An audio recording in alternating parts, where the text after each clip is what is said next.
What are you thinking about the Microsoft's new policy to avoid 60 days password change for end users? Yep. So I'm with the new NIST recommendations. And by new, I mean they've been out for, geez, 3, 4, 5 years, maybe even now. I think it's been about 4 years. NIST basically did a study, came back and said these complex passwords that we've all been using, where you substitute, E for 3 and 0 for O and $ for S and all this nonsense. All we've achieved is two things. Number one, passwords that are difficult for humans to remember, but that are still ultimately passwords that are easy for machines to guess, because you don't have a super long password. You've got a super complex password, but it's still relatively short. Machines don't care about the complexity, right? So what we have to do is we have to blow that model out of the water, and we have to say, come up with something that a human can remember that works really well, that is long, such that a machine is going to struggle to get through it, even though it's simple and doesn't have all the crazy characters. And then the second piece of the NIST guidance is don't go changing your passwords every X days. Only change them when you know you've had a compromise, and bolster them with MFA or 2FA, and you've got a lock. You don't need to change passwords hardly at all in that scenario. And back to the first piece of this, there's a great XKCD cartoon that explains this phenomenon and even walks you through the math of why it's easier for the machines versus the humans to do whatever it might be with the choices. And they give you an example of 4 random words you smack together and create a fake sentence that makes no sense, but it's easy to remember. And their example was correct horse battery staple.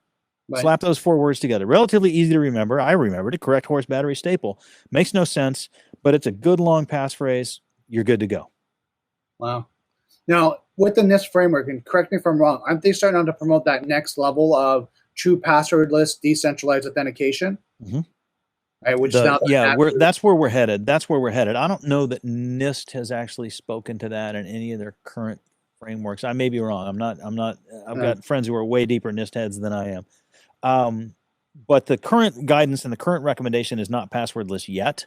That's coming right now. Complex non-complex pass phrases, mixed with the rotation policy I described, mixed with MFA or 2FA.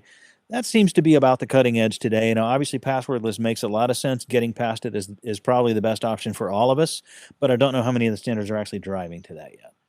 Yeah, because I was looking at one Duo, and then all these different ones are now doing, because you have your what you are, what you have, or what you know, kind of multi-factor authentication. They're using that now because now the passwords are actually stored on your phone, in the sense of it's now in a centralized database like Active Directory, LDAP, or anything like that. Now it's on your phone, encrypted. So now they'd have to actually hack the individual versus go into the database and then pull the database, right? Exactly. They've already shown with quantum computing that the time it takes to crunch a stored password, even in its encrypted format, right? Like if you get a hold of that Etsy shadow file and crunch the passwords in their encrypted format, quantum computing has shown that can be done way more quickly than used to be the case.